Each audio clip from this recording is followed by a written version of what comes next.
Alright, welcome to the Knight A Rant. Today on the show we have the illustrious Darth Revan. You may know him from the Knights of the Old Republic. Darth, thanks for being here today. Right, well, today I wanted to ask you about the direction of the galaxy since Disney took over. Are they better or worse than the Emperor? Well, what do you think, Revan? Can it be saved? Why do you think so? Are you really that worried about the camera? Right. I'll just turn it off. Better? I've never been so nervous. I tell you, it's better off facing against a Rancor and crazy mad Jedi and Sith together than sitting in front of a camera. Can we talk now? You're certain it's off? There's a little red light. Oh, sure. Yeah, no worries there. Don't mind the blinking red light. I just got it plugged in so that it'll charge. That way I'll be ready for the next interview. Right. So, to your question, I'm not sure Star Wars can be saved. I mean, take my story. It's been muddied, and I hardly even know who I am anymore. Do you know what I mean? I suppose they couldn't have just left it alone. They had to try to make more of it, but they didn't really want to stand on the shoulders of giants, so they made their own path, which is pretty much always a stupid thing to do when you already had a good path to begin with. That Lucas fella was thinking about light versus dark, good versus evil, you know, the monomyth and the hero's journey and all that. That was the originals, but it's the same for me. I might have been on both sides of the proverbial fence at different times in my story, but at least there was a fence for me to be on a side of. So you think there needs to be some clearer distinctions between good and evil for the sake of the series? Is that what you're saying? I wish it were that simple.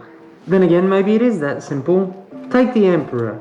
Look, he's a bit mild as far as Sith Lords go over the course of all of the lore, which, by the way, should be brought back. Bring back all the expanded universe, please. But the Emperor's a proper evil man. He's conniving, insidious, capable, powerful. There's no thought of trying to make him a relatable figure. He is evil. Well, you're not wrong there. He so thoroughly undermines so many people, but at no point does he seem like he wants to stop what he's doing or have any notion of redemption. Why do you think that's so powerful? Look, it gives the chance for Vader. The whole Anakin falling from the Order, from light to darkness, is actually quite a good arc. But the only way it works is if there's a real evil in the dark side to tempt him with in the first place. If there isn't a real evil, like the Grey is not that interesting. Let's take, for example, like Joaquin Phoenix's Joker. I mean, if you had that kind of villain in place of the Emperor, Anakin never would have fell. Because now you've just got this grey, mad, confused individual. He doesn't have the conviction necessary to actually tempt anyone to anything. What you need is a bad guy who's really invested in being bad, and good guys invested in being good. But that only works if you define good and bad, good and evil. That seems a bit of double talk from perhaps the very first of the Grey Jedi. That's a low blow, mate. But I see your point.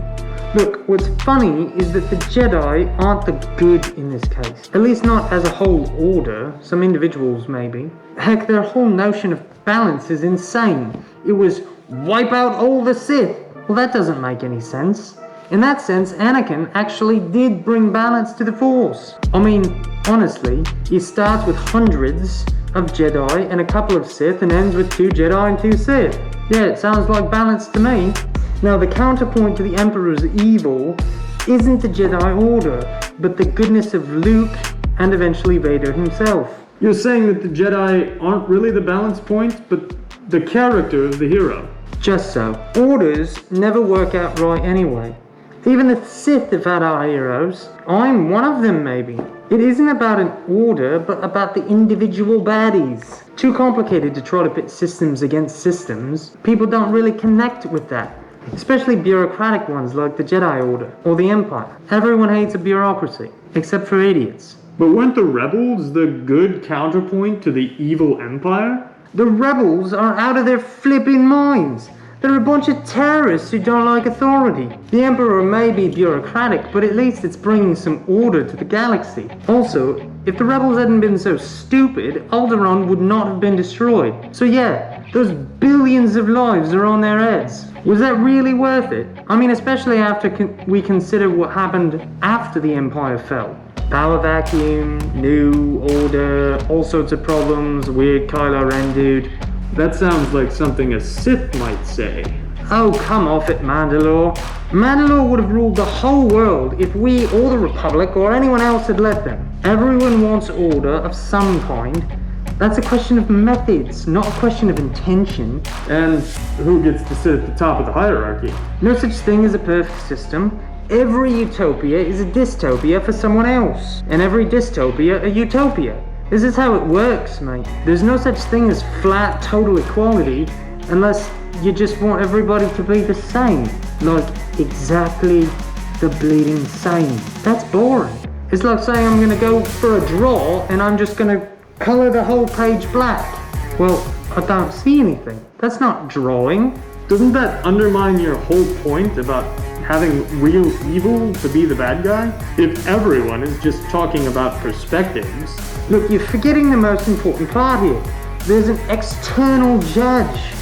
From the vantage of any of the rebels, he's the hero. From the vantage of the Emperor, he's a godlike figure bringing order to the galaxy. But there's still a higher judge. The audience. Is that what you mean? No, not the audience. Although, maybe in a sense, I'm talking about God. Now, this is why things can't be too muddy in the story, though. If we are going to talk about the audience, they have to know who to root for. And it has to be clear. So, how do we make that clearer? Easy. You paint the darkness as dark as you can without entirely smothering the light. And then, that little light will shine crazy bright. It's not shading, but contrast that you need. There will be shades of grey in between, but the story is in the contrast, not in the shadows. Real evil and real attempts at goodness. Everything fills in between.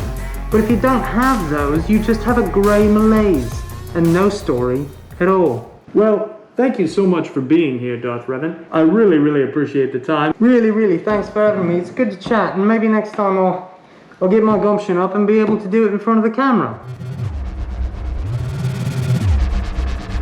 Alright friends, he's gone. We got him on camera. Thanks for being here, and I'll see you next time on Knight A Rant.